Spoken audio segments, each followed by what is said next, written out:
Jumpa lagi kita Bapak Ibu. Bismillahirrahmanirrahim. Assalamualaikum warahmatullahi wabarakatuh.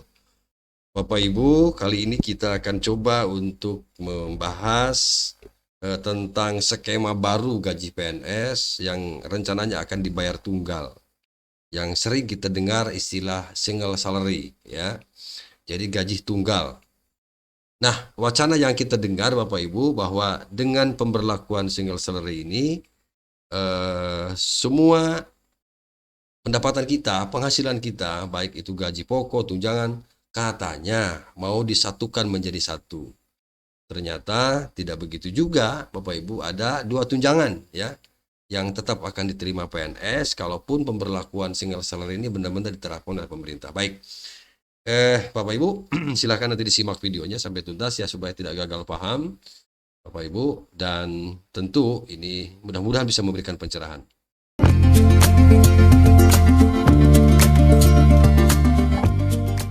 Eh, admin lansir salah satunya dari CNBC Indonesia, Bapak Ibu ya, yang tayang ini di 27 Oktober.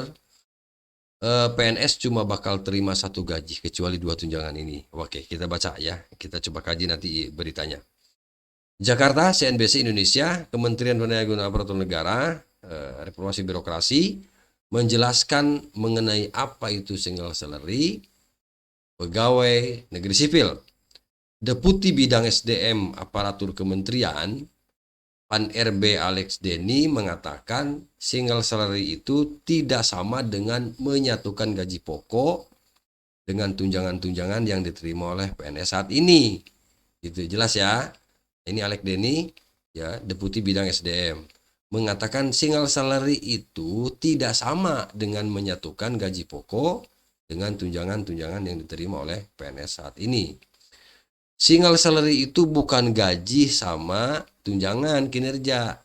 Jadi single salary itu bukan gaji sama tunjangan kinerja dicemplungkan menjadi satu, ya.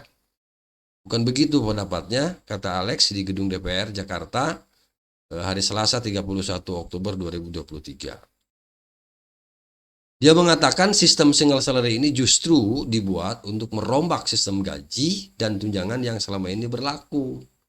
Nah, menurut dia, pendapat yang diterima PNS dalam sistem single salary akan sangat bergantung kepada kinerjanya. Kemudian, pemerintah akan membuat formula baru mengenai gaji pokok. Formula itu akan memuat rentang gaji berdasarkan jabatan, serta variabel-variabel lainnya yang perlu dipertimbangkan sebagai faktor penentuan besaran gaji. Beliau juga mengatakan rentang gaji tersebut tengah dibahas secara intensif ya, secara seksama bersama Kementerian Keuangan.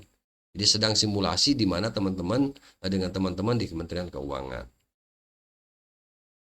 Beliau mengatakan istilah tunjangan kinerja dalam single salary juga akan dihapus. Dia bilang istilah tunjangan menjadi kurang tepat karena pemberian kesan bahwa pendapatan tambahan itu pasti akan diberikan kepada PNS terlepas dari performanya ya begitu.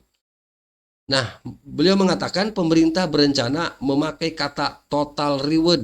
Wah, jadi bukan tunjangan lagi mungkin namanya ini sekarang, total reward. Mengatakan pemerintah rencana ya akan memakai kata total reward atau insentif kinerja. Nama itu dipilih kenapa? Sebab besaran uang yang bisa dibawa pulang oleh PNS sangat bergantung terhadap penilaian kinerjanya. Itu ya. Jadi mengatakan besaran insentif pekerjaan ini juga masih digodok oleh pemerintah. Nah, dia mengatakan pemerintah masih mencari tolak ukur yang dapat digunakan untuk menentukan besar kecilnya penghargaan yang bisa diterima oleh si pegawai. Gitu ya, Bapak Ibu. Nah, di sini Bapak Ibu ada dua apa namanya ya? Ada dua tunjangan ya di sini. Yang pertama ada tunjangan kinerja dan tunjangan kemahalan gitu ya. Nah, apa itu tunjangan kinerja? Nanti itu yang menentukan besaran kecilnya itu tergantung nanti apa namanya ya hasil pekerjaannya gitu ya. Artinya disesuaikan dengan apa yang sudah dilakukan, ya. Jadi kinerja itu kalau kinerjanya bagus, ya, berarti akan mendapat tambahan penghasilan, gitu ya. Kalau kinerjanya jelek, maka jelas akan diberikan penurunan penghasilan, gitu, ya. Jadi tunjangan kinerja akan diberikan sebagai tambahan penghasilan apabila capaian kinerjanya PNS dinilai baik atau sangat baik, dan tunjangan kinerja akan diturunkan kalau, ya, output kinerjanya kurang baik atau buruk. Tuh ya Bapak Ibu, untuk yang kinerja. Jadi ada dua ya, ada tunjangan kinerja dan tunjangan kemahalan. Ya, kalau mungkin yang dimaksud dengan single salary itu tunjangan-tunjangan lain seperti tunjangan anak, tunjangan istri, tunjangan beras, ya. Satu.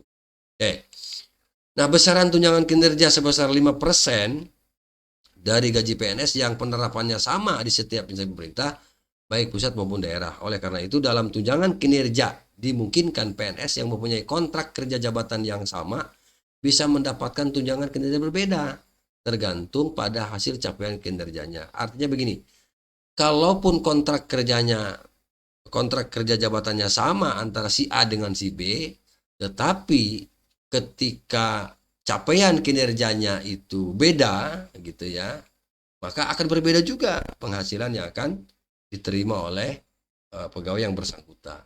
Itu ya Bapak Ibu. Jadi ini nanti akan menjadi pembeda. Jadi sekarang fokus untuk penghasilannya itu ditentukan dari hasil capaian kinerjanya seseorang. Nah, itu jadi kalau kinerjanya bagus, maka akan mendapatkan penghasilan lebih, berbeda dengan pegawai yang hasil kinerjanya jelek, gitu, buruk, maka akan terjadi penurunan. Kan selama ini flat saja ya, flat sama gitu ya. Contoh misalnya untuk eselon 4 misalnya, pengawas lah ya. Jabatan pengawas eselon 4 kasih ya kepala seksi misalnya, itu antara kepala seksi di salah satu OPD yang satu dengan OPD yang lain sama, ya. Misalnya dikasih ada 4 juta, ya sama. Nah, nanti ke depan mungkin tidak akan sama, tetapi dilihat dari capaian kinerjanya. Ya, begitu. Mungkin saja yang satu 6 juta, yang satu hanya 3 juta atau 4 juta karena jelek itu kinerjanya, ada penurunan. Itu ya Bapak Ibu. Lalu untuk tunjangan kemahalan, nah ini Bapak Ibu. Sedangkan untuk pemberian tunjangan kemahalan akan dihitung berdasarkan kokus atau kolom indeks gaji dan tunjangan kinerja pada tabel indeks yang penghasilannya dikalikan dengan indeks harga yang berlaku di daerah masing-masing. Jadi ini mungkin akan yang membedakan tergantung apa itu tadi daerah masing-masing, ya, tergantung kepada indeks harga yang berlaku di daerah masing-masing.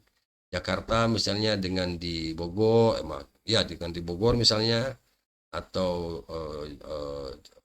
di salah satu kota misalnya di Jakarta, atau di kota lain dengan di kota yang lainnya lagi, gitu ya, tentu akan berbeda sebab di daerah masing-masing itu tergantung.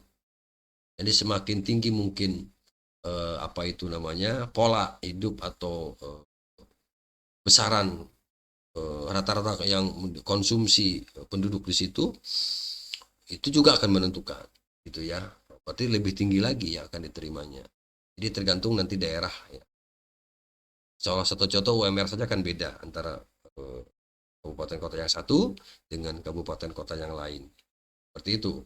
Jadi tergantung nanti daerahnya. Gitu ya Bapak Ibu. Nah, besaran tunjangan kemahalan pun disebutkan akan ditetapkan dengan peraturan presiden tentang penghasilan PNS. Jadi Bapak Ibu, kita tunggu saja ya, ini sudah gembor-gembor ya, luar biasa ya. Kita tunggu saja nanti regulasinya sedang digodok sekarang, dan ya tentu sebagai pengetahuan awal saja kita supaya tidak ketinggalan informasi ya, gitu, dengan kebijakan-kebijakan nanti yang akan diterapkan oleh pemerintah, begitu ya. Karena ini penting, ini menyangkut penghasilan seorang PNS, seorang ASN, ya. demi untuk nanti peningkatan apa namanya ya, status peningkatan status penghasilan tentu ya. Dan saya pikir kebijakan pemerintah untuk memperlakukan ini semata-mata demi untuk kesejahteraan para pegawai ya, bagi pemerintah dalam ini ASN, baik itu PNS maupun P3K. Semata-mata hanya untuk mensejahterakan, ya mudah-mudahan. Itu saja yang dapat admin sampaikan ya Bapak Ibu terkait dengan skema baru, single salary dan tunjangan ya. Semoga informasi ini memberikan manfaat. Terima kasih. Assalamualaikum warahmatullahi wabarakatuh.